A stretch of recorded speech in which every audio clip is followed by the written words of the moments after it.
안녕하세요. 엔젤이 여러분들, 성관천사입니다.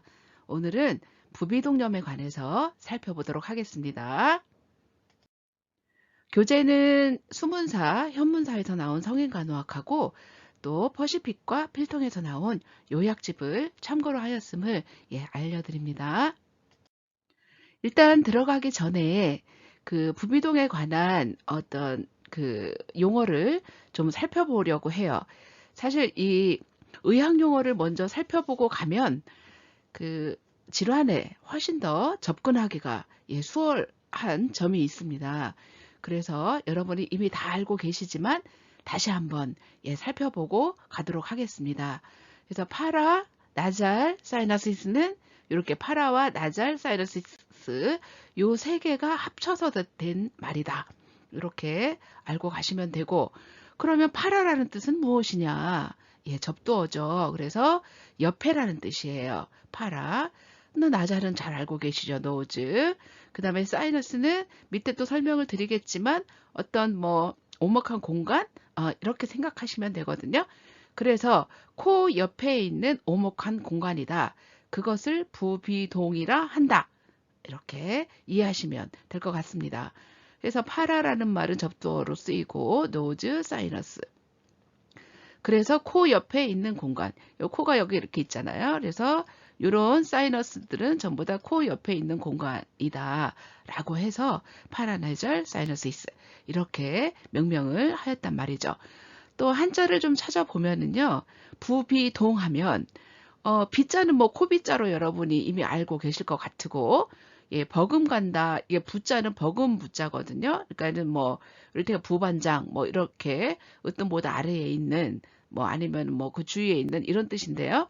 그래서 코 주위에 있는 동자는 말 동자거든요. 코 주위에 있는 것들이다. 이렇게 한자는 또 이렇게 해석을 할 수가 있겠습니다. 그래서 결론은 자, 파라네절 사이너시스는 코 옆에 있는 어떤 사이너스다. 그래서 부비동 이렇게 명명을 하였다. 이렇게 이해하시면 좋을 것 같습니다. 그래서 어원을 살펴보니까 이게 라틴어로 베이, 포켓, 커브, 부점 이렇게 어원이 있더라고요. 그래서 베이는 우리가 왜 무슨 뭐 영일만 뭐 이런 거 할 때 만, 포켓 주머니, 커브 구분, 그 다음에 뭐 부점 이런 뜻은 무슨 뜻이냐면 속, 내부 뭐 이런 뜻이거든요. 아니면 뭐 영어 찾아보시면 가슴, 품 뭐 이런 뜻도 됩니다. 그래서 이 사이러스가 이런 베이나 포켓 커브 무점의 어떤 말에서 유래됐다. 이렇게 알고 계시면 사이러스가 그런 뜻이구나. 이렇게 감이 오실 것 같고 사실 뭐 사이러스는 아나토미에서는 굉장히 뭐 다양한 어떤 맥락으로 쓰여지고 있다. 이렇게 이해하시면 될 것 같습니다. 그리고 또 우리가 부비동염을 축농증이라고도 하거든요. 그래서 그것을 한자로 좀 찾아보니까 축이 쌓을 축자예요. 그다음 모을축 이런 거고 이거 농자는 고름. 그다음에 증은 증세증 이런 뜻이거든요. 그러니까 고름이 쌓인 거. 그게 축농증이죠. 그래서 우리가 부비동염을 한자로는 보통 축농증이라고 말한다는 거 이해하시면 될 것 같아요. 그러니까 이런 모든 말을 조금 우리가 해석을 해보면 뭐예요? 코 주변에 있는 어떤 사이너스 공간이다. 그리고 이거 뭐예요? 부비동염은 결국은 농이 쌓인 것이다. 그 공간에. 이렇게 이해하시면 그렇구나 라고 이해가 잘 될 것 같습니다. 그리고 우리가 사이너스 여기 뭐예요? 복수형으로 되어 있잖아. 그러니까 사이너스는 한 군데는 아니다라는 거죠. 그래서 네 군데가 이렇게 있어요. 그래서 여기 뭐예요? frontal sinus. 그 다음에 여기 가장 큰 거, maxillary sinus. 그 다음에 요 앞에 눈, 미간 사이에 있는 거 뭐죠? 예, ethmoid sinus. 그렇게 있고요. 그 다음 뒤편에 있는 거 뭐예요? sphenoidal sinus. 저평동. 나비 모양처럼 생겼다 그래서 뭐 나비굴 이런 말도 씁니다만 이 접자가 나비 접자죠. 그래서 이렇게 frontal sinus, maxillary sinus, 그 다음에 ethmoid sinus, sphenoidal sinus 요 네 군데가 있다. 부비동은 그렇게 이해하시면 될 것 같습니다. 그래서 우리가 파라나이절 사이너시스 하면은 그 주변에 있는 어떤 사이너스를 말한다. 이렇게 이해하시면 될 것 같습니다. 여러분이 다 아는 거를 한 번 더 살펴봤습니다. 그리고 우리가 이번에 다루게 될 부비동염은 sinusitis, sinus itis. 이거 itis는 여러분이 잘 알고 계시죠? inflammation. 그래서 어디예요? 이게 부비동에 염증이 생긴 거를 sinusitis 이렇게 말한다는 거. 그 다음에 여기 판자를 쳤거든요. 판은 올이라는 뜻이거든요. 그래서 우리가 이 사이너스가 4개나 있는데 모든 부비동에 만약에 인플레메이션이 생겼다. 그러면 판사이너사이티스 이런 말로 표현할 수 있다라는 거 알고 가시면 좋겠습니다. 자, 엔젤이 여러분들, 자, 부비동염 사이너사이티스. 그 다음에 모든 부비동의 염증을 판사이너사이티스. 이렇게 판이 무슨 뜻이라고? 올이라는 뜻이고 ITIS 내가 이거 띄웠었는데 그게 EDS 같다 그죠? 그게 아니고 ITIS 자, 인플라메이션을 뜻하는 것 전미어죠. 그래서 sinusitis, pansinusitis 이렇게 여러분들이 의학 용어를 좀 알고 가시면 될 것 같습니다. 그래서 여러분이 그 병원에 가셔서 이제 뭐 sinusitis 있다고 하면 부비동염이다. 판자 붙으면 여러 군데 많이 생긴 거구나. 이렇게 이해하시면 되고 뭐 참고로 많이 쓰는 말이 복막염 이런 거 할 때 판페리토나이티스 이런 말 많이 쓰거든요. 그러니까 전체적으로 복막에 염증이 퍼진 거를 판페리토나이티스 이렇게 표현을 하게 됩니다. 그래서 이 의학 용어를 한번 살펴보고 들어갑니다. 자, 이제 본격적으로 들어가면 사실 부비동염은 책에 따라서 어떤 책은 호흡기계를 상부 하부로만 분류를 하였고 또 어떤 책은 뭐 염증성 질환 뭐예요 또 뭐 무슨 염증성 질환으로 나누기도 하고 또 뭘로 나누기도 하지? 무슨 뭐 간질성 호흡기 질환 뭐 이렇게 나누기도 하거든요. 그 병에 따라서 여기서는 이제 하부 기계에 있는 질환으로 이제 카테고라이징 돼 있는데 부비동염은 염증성 질환이다. 호흡기계에 그렇게 알고 가시면 되고 일단 부비동염은 뭐냐? 부비동 점막의 염증성 변화가 초래된 상태. 이것을 부비동염이라고 한다. 그러니까 부비동에 염증 생긴 거. 자, 발병 요인은요. 보통은요. 상기도 감염. 그러니까 비염 걸리고 나서 잘 생겨요. 그러니까 제 큰딸이 항상 감기가 걸리면 콧물이 나고 코가 막히고 그 다음에 막 얼굴이 아프다고 하거든요. 그래서 병원 가면 이게 부비동염이라는 거예요. 그래서 비염 후 상기도 감염 후에 잘 생긴다. 이게 부비동염이. 그 다음에 어떤 사람이 좀 잘 걸리냐면요. 알레르기가 있거나 감기에 자주 걸리는 사람. 그 다음에 우리 나절 septum 비중격이 좀 구부러져 있거나 아니면 폴립 같은 게 있거나 아니면 투머가 있거나 아니면 마약 그 코카인 흡입하는 사람들 있죠. 이런 사람들. 그 다음에 오염된 공기를 자주 흡입하는 그런 사람들. 또 안면 외상이 있거나 또 코에 뭔가를 삽관을 했거나 또 치아에 어떤 염증이 생겼거나 면역력이 떨어진 사람들 이런 사람들이 부비동염이 잘 걸립니다. 다 이해가 되시는 부분이겠죠. 그리고 주 증상은요. 일단 콧물이에요. 콧물은 라이노레아죠. 앞에서 저희가 의학 용어 할 때 짚어봤던 부분이죠. 라이노레아. 그래서 라이노레아의 특징은 뭐냐면은 양측성이에요. 그 다음에 화농성이고 점액성이다. 이런 콧물이 줄줄 흐른다. 보통 알레르기성 비염일 때는 맑은 콧물이 흐르거든요. 그런데 부비동염이 있을 때는 양측성이고 화농성이고 점액성이다라는 거. 그리고 보통은 물론 한 군데도 생기지만요. 뭐 2군데 이상 이렇게 걸려가지고 고름이 쌓이는 이런 양상을 보여요. 그리고 여기 앞에서 제가 말씀드렸죠. 판사이너사이티스 이거는 전체 부비동이 침범된 그러니까 올이잖아 판이 그런 경우를 말한다. 그래서 그와 같은 경우는 한글로 번부비동염 이렇게 표현한다. 라는 거 알고 계시면 되고요. 그리고 어디가 가장 많이 생기냐면요. 상악동이 가장 많이 생깁니다. 그것은 코와 가장 근접해서 그렇지 않을까 이런 생각이 들고, 그 다음에 에스모이드, 그 다음 프론탈 이렇게 흔하고요. 뒤에 뭐 후사골동하고 그 저평도 스페노이드 사이너스는 좀 상대적으로 조금 낮은 경향을 보입니다. 그래서 여러분들이 상악동에 가장 많이 생기는구나 이렇게 알고 가시면 될 것 같습니다. 자, 그래서 이제 급성과 만성으로 좀 나눠서 설명을 드려볼까 합니다. 자, 급성, 그러니까 만성은 뭐냐면요. 급성 부비동염이 반복되거나 3달 이상으로 진전, 아니면 3주 이상 낫지 않고 지속되는 경우를 크로니컬 사이너사이티스라고 말합니다. 그러니까 에큐트한 사이너사이티스가 막 3주 이상 낫지 않고 그러면 크로닉하게 갔다라고 보는 거라는 겁니다. 그래서 급성, 만성 이렇게 나눌 수 있다. 그러니까 여러분들이 어떻게 하셔야 돼요? 부비동염은 만성으로 갈 수도 있겠구나 이렇게 이해하시면 되는 거죠. 그래서 원인이 뭐냐면은 일단 바이러스도 될 수 있고요, 박테리아도 될 수 있어요. 그래서 바이러스도 될 수 있는데 어떤 거 라이노바이러스, 인플루엔자, 아데노바이러스 뭐 이런 것들이 원인이 될 수가 있고요. 그 다음에 균, 박테리아 같은 거는 스트랩토코커스 뉴모니아 아니면은 또 뭐예요? 헤모필러스 인플루엔자. 요게 인플루엔자 붙었다고 이게 바이러스는 아니에요. 자, 요거는 엄연히 박테리아입니다. 요 인플루엔자랑 요거랑은 달라요.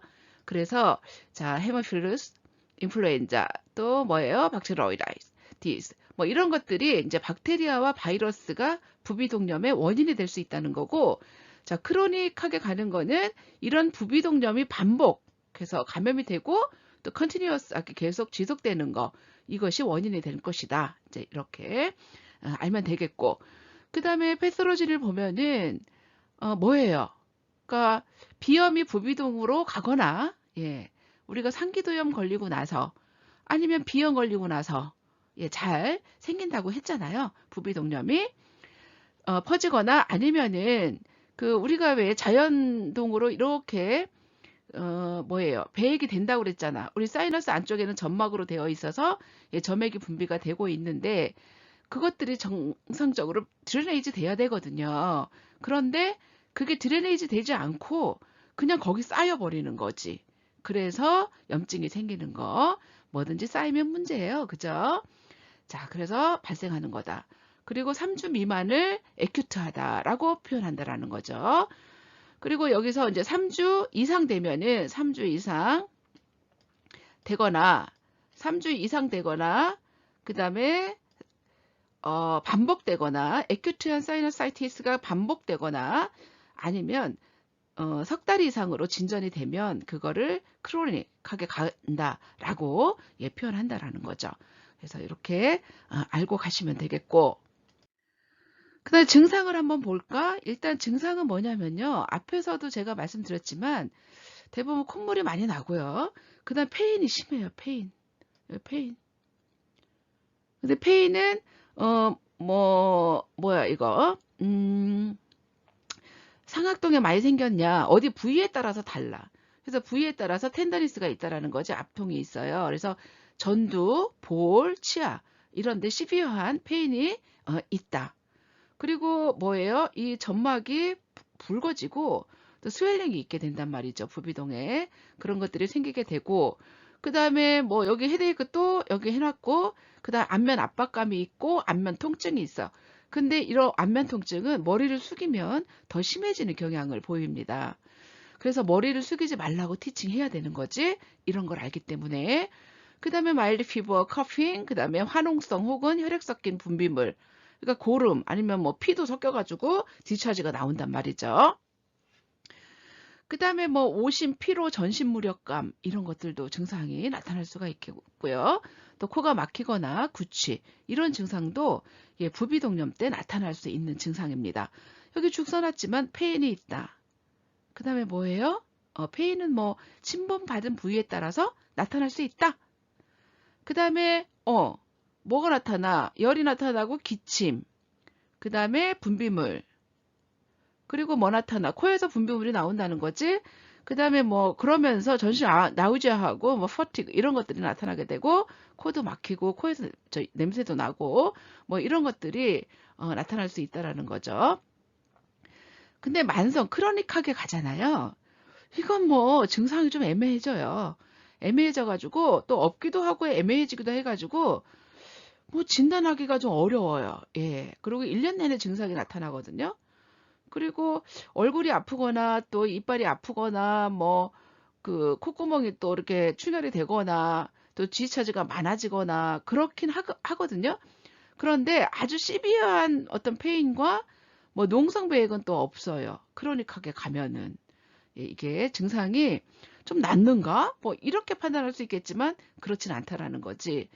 그 다음에 코가 막히고 또 지속적인 누런 어떤 콧물이 나긴 하는데 막 누렇게 나진 않지만은 어쨌든 맑은 콧물은 아니다. 이렇게 이해하시면 되고 그 다음에 포스트 나절 드립, 그러니까 코 뒤로 넘어가는 콧물이 있을 수가 있습니다. 그리고 누런과 농성배액은 약간 차이가 있다는 걸 알고 가시면 되고 이게 심해지잖아요. 이게 심해지면 어떻게 되냐면요. 냄새까지 못 맡게 되는 이런 일들이 벌어지고 그 다음에 두통, 집중력도 떨어져요. 그리고 아침보다 저녁에 심하게 나타나는 경향을 보이게 되고요. 그 다음에 천식이 있는 환자들 있죠. 천식이 있는 환자들 50%에서 만성 부비동염이 발생한다는 통계가 있습니다. 이거는 왜 그러냐면요. 이 부비동염이 있으면 이게 뭐예요? 지처지가 있잖아요. 근데 그게 뒤로 넘어가는 거예요. 포스트 나잘들이 핑이 돼가지고 드로핑이 돼가지고 기관지가 수축되는 거야. 그래서 천식을 유발한다는 거지. 그래서 천식이 있는 환자들 50%에서 사이너사이티스가 발생할 수 있다. 이렇게 알고 계시고 그건 왜 그러냐?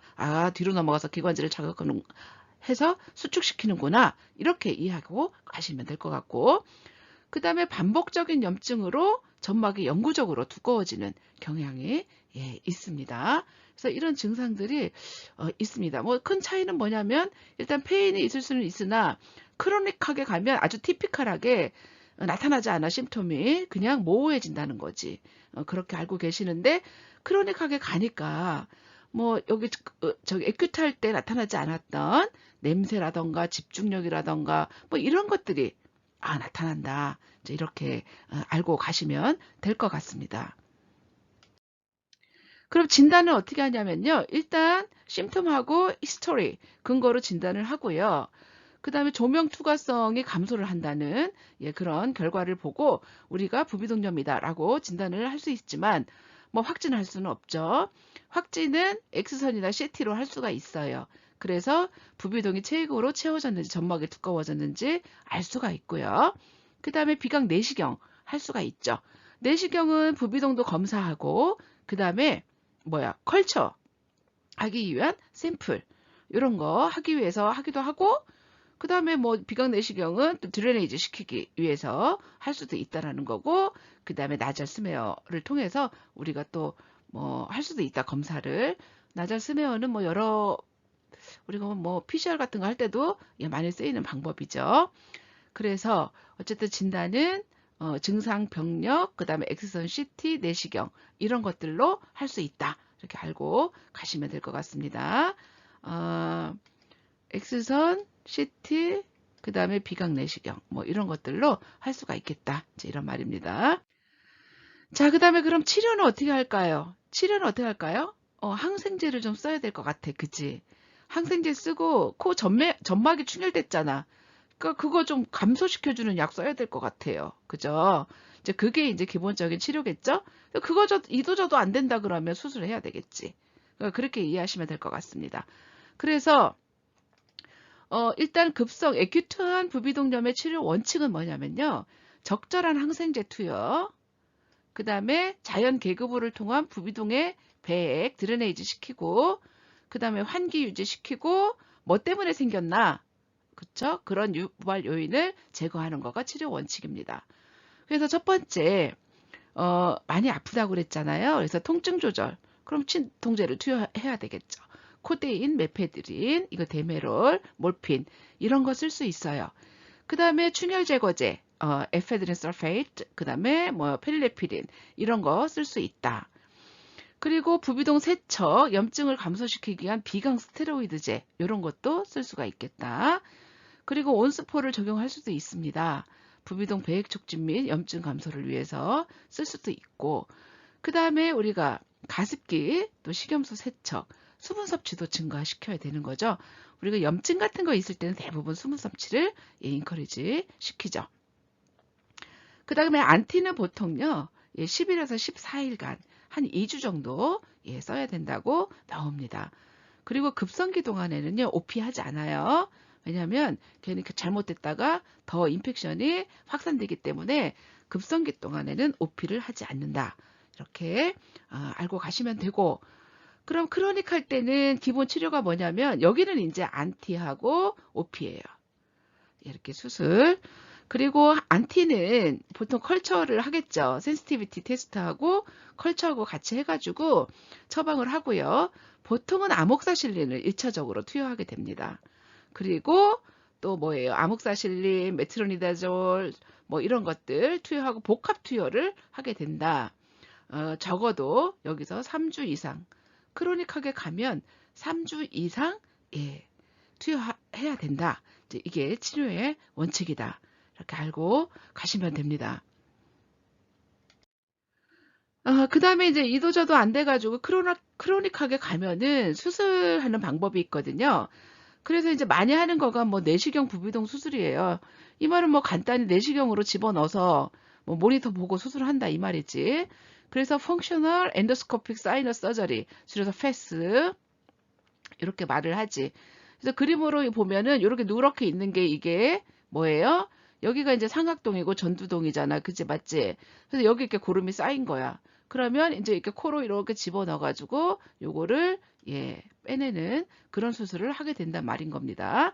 그래서 내시경을 부비동에 넣어가지고 만성 부비동 질환이나 재발된 거 이런 거 치료하는 방법이고, 그리고 또 어떨 때 쓰냐면은 꼭 이것이 뭐 중동근, 그러니까 부비동염 있을 때만 쓰는 게 아니야. 비용종, 뭐 폴립 같은 거요. 그 다음에 이물질 제거, 바이옵시, 뭐 드레네이지 또 증진시킬 때, 또 페인 컨트롤 하기 위해서, 또 부비동 환기 점막 세척하기 위해서도 이거 패스 같은 거를 이용한단 말인 거지. 자, 이번엔 필요 없어. 이게 만약 이거 째서 하는 것이 아니기 때문에 수술 OP 온도가 없어요. 그 다음에 회복 기간이 단축되겠죠. 마취는 로컬이나 아니면 제너럴, 외래 수술실에서 하는 거고요. 그러니까 수술 시간은 되게 짧아. 그렇지만 이게 비점막이 좋아지는 거는 4주에서 6주간 소요가 된다고 그러고, 수술 당일 퇴원이 가능하고요. 4일이나 5일 있다가 직장에도 복귀가 가능해집니다. 그러니까 뭐 막 어떤 뭐 크게 째가지고 코를 막 이렇게 째가지고 이렇게 하는 수술이 아니기 때문에 치료 기간이 굉장히 짧다라는 거. 그리고 교육은 뭐 해야 되냐면 여러분들이 2시간에서 4시간마다 노말셀란 코에 분모해가지고 코에 이게 딱지 않지 않도록 이렇게 좀 티칭 해주셔야 돼요. 그리고 심한 염증이 있는 사람들은요, 수술을 한다고 해서 오케이 이게 아니고 수개월 아니면 수년이 지나야 염증이 없어진다고 합니다. 자, 컴플리케이션은요, 아주 드물지만 심각한 합병증이 있어. 시리어스 컴플리케이션, 시력 상실이 있어요. 그래서 이 문제에 대해서 대상자에게 미리 설명하고 퍼미션을 받겠죠. 그래서 이런 것들이 있을 수 있겠다. 자, 그래서 패스에 관해서 살펴봤고요. 그 다음에 수술 방법이 뭐냐면 요새 이제 영상 유도 수술을 많이 하지. 이미지 가이디드 서저리를 해가지고 이렇게 코 통해서 프루브 넣어요. 이렇게 프루브를 넣어갖고 CT에 의해서 만들어진 3차원 영상을 보면서 수술할 수 있는 뭐 최신의 어떤 수술 방법이라고 볼 수 있겠습니다. 그래서 여러분들이 뭐 어디 구글이나 이런 데 이렇게 쳐보면 뭐 많이 나오더라고요. 그래서 어쨌든 영상 유도 수술을 해가지고 이렇게 안에 있는 어떤 퍼스를 수술할 수 있겠다. 이제 이런 얘기입니다. 자, 수술에 대해서 살펴봤고요. 자, 그럼 간호는 어떻게 할 거냐? 간호. 여러분 간호 어떻게 할 거예요? 자, 페인 컨트롤 하고요. 그래서 안정해주고 진통제 투여하고. 그 다음에 컴플리케이션 예방해야 되겠지. 컴플리케이션은 이를테면은 뭐야? 일단 뭐 고열이나 그 다음에 진통제 써도 좋아지지 않아. 그리고 뭐예요? 칠링사인이나 보미팅, 시야가 흐려지고 코에서 피가 나고 이러는 것들이 어떤 컴플리케이션의 어떤 심텀이니까 이런 것들이 나타나면 바로 노티파이 해라. 이런 뜻입니다. 그리고 처방된 약물요법에 대해서 교육하셔야 되고요. 환자하고 가족에게. 그 다음에 요거 중요하지. 수분 섭취 매일 6컵에서 8컵 정도 수분을 섭취하고 비강을 청결히 하라. 그리고 또 아침 저녁으로 뜨거운 물로 샤워를 해가지고 증기를 흡입하면 또 비강이 깨끗해진다는 거. 이거는 뭐예요? 아까 생리식염수 계속 한다 하셨는데 어쨌든 거기를 좀 뭐예요? 수분을 좀 준다는 것, 그러니까는 휴미디파이를 한다는 거죠. 그래서 이렇게 우리가 간호를 하셔야 되겠다. 이런 얘기고. 우리가 앞에서 수술 방법, 크로닉한 환자들 OP 할 수 있다 그랬고, 수술 어떻게, 어떤 걸로 했느냐에 따라서 수술로 간호는 달라지겠지만, 어쨌든 만약에 제너럴 마취하고 왔어. 그러면 치기로 눕혀야 되겠지. 이거는 꼭 여기뿐만이 아니야. 치기로 눕히고 어떤 흡인을 방지하기 위해서. 그리고 멘탈이 돌아오잖아. 클리어해지면은 뭐예요? 세미팔로 반자위로 변경해. 왜? 이거 드레네이지 잘 되도록 하고 그 다음에 부종 감소하기 위해서. 요거 기억해 주시고요. 그 다음에 24시간에서 48시간 동안 나자를 패킹, 비강 꺼주로 막고 그 다음에 코 주위, 반상 출혈 부위, 얼음 진질. 오피하고 나서 이제 아이스팩. 아이스팩을 왜 하는 거야? 우리 오피하고 나서 아이스팩 하잖아요. 페인 컨트롤하고 혈관 수축을 위해서 아이스팩을 어플라이 해줄 수 있다는 겁니다. 그리고 브리딩, 그 다음에 복시, 피버 나는 거 이런 거 증상 관찰해달라는 거야. 자, 출혈이 올 수도 있겠고 복시도 올 수 있겠고 어떤 시신경 이런 문제들, 그 다음에 피버, 인펙션 문제들이잖아. 그래서 이런 거 관찰해주고, 그리고 분비물 나오면은 삼키지 말고 뱉어내라. 뱉어내라. 이게 중요해. 코를 풀지 마라. 그냥 가볍게 닦아줘. 풀지 말고. 자, 요거 대박 중요. 별 대박템. 자, 요거 기억하시고요. 그 다음에 수분 섭취 격려, 차가운 습기 적용하시고 또 발살바수기 압력을 주지 않도록 발살바수기를 피하도록 해라. 자, 이런 얘기죠. 그래서 포스트오피 케어에 대해서 여러분들이 반드시 알고 가셔야 되겠습니다. 제가 별 대박템 말씀드렸습니다. 자, 그 다음에 근만성 부비동력 환자의 가족에게 뭘 교육할 거냐라는 내용이거든요. 아까도 되게 강조되었던 내용들이에요. 분비물 묽게 하기 위해서 6컵에서 8컵이라고 그랬네. 보통 하나에 200이니까 한 1600 정도. 하루 2번 뜨거운 물로 샤워하면서 증기 흡입 15분. 오케이. 그 다음에 분비물 배액을 위해서 가습하거나 가습, 비강으로 증류수, 분무. 그 다음에 체온이 38도 이상이면 뭐라고? 인펙션, 의미, 노티파이. 그리고 처방된 약물, 진통제, 충혈 제거제, 항생제 투여. 담배, 금연. 왜? 자극적이고 증상 악화시키니까.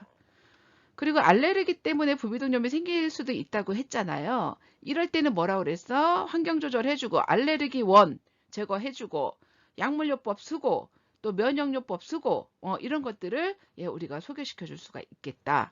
그래서 우리가 근만성 부비동염 환자의 어떤 가족 교육 내용 이런 것들을 여러분들이 알고 계셔야 되고, 간혹 가다가 국가고시에 그런 문제들이 나요. 교육 내용으로 적절한 것은 이렇게 문제가 날 수도 있거든요. 그래서 이런 내용도 그렇게 어렵지는 않지만 꼭 숙지해 주시기 바랍니다. 자, 그래서 한번 문제를 풀어보도록 할게요. 국시에 났던 문제를. 자, 26세 남성이라고 그랬어요. 예, 크로닉 사이너사이티스. 최근 증세가 심해져서 이거 계속 지속적으로 생겼다 또 했다 이렇게 이제 지속되는 거잖아. 지속, 반복 지속. 그게 만성이잖아. 그죠? 그 수술했어요. 예. 간호중재로 옳지 않은 거라고 그랬어요.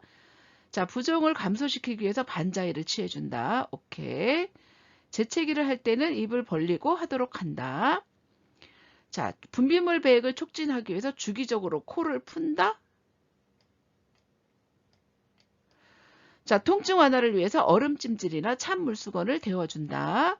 비인으로 나오는 침은 뱉도록 하고 마우스 케어를 시행한다. 엔젤이 여러분 답이 뭐 같아요? 예, 그렇죠. 예, 3번이겠죠. 코 풀지 말라고 그랬다 여러분. 그냥 닦아준다 그랬어요. 자, 두 번째 26세 여성. 감기를 앓던 중 두통이 심해져 갖고 감기 있다고 예, 감기 증상에도 두통이 있긴 하지만 더 심해졌어요. 그래서 병원을 갔거든요.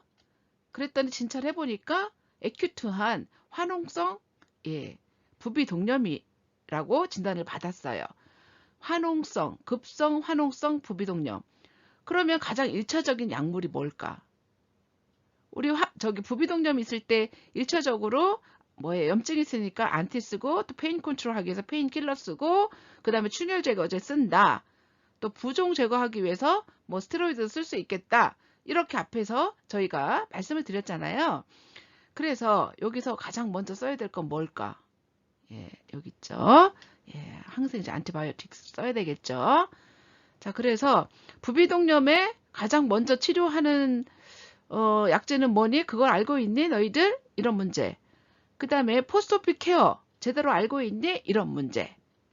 였었어요. 그래서 이런 식으로 문제가 출제가 되었다. 제가 말씀을 드리건데 국시에 기출이 됐던 거는 중요하다는 뜻이고 그게 또 날 수도 있고 안 날 수도 있습니다. 그러하나 경향을 살펴보는 거죠. 간호사 국가고시가 이런 식으로 나누구나라는 어떤 경향을 살펴보는 그런 계기를 삼고자 이렇게 문제를 한번 풀어봤습니다. 자, 여러분 오늘은 부비동염에 관해서 말씀을 드려봤는데요. 생각보다 내용이 좀 길었네요. 하여튼 여러분들이 오늘이 모여서 내일이 됩니다. 성관천사는 여러분을 응원합니다. 엔젤이 여러분 요새 코로나 바이러스 예방수칙 꼭 지켜주시고요. 건강하시길 바라겠습니다. 그리고 좋아요, 구독 부탁드립니다.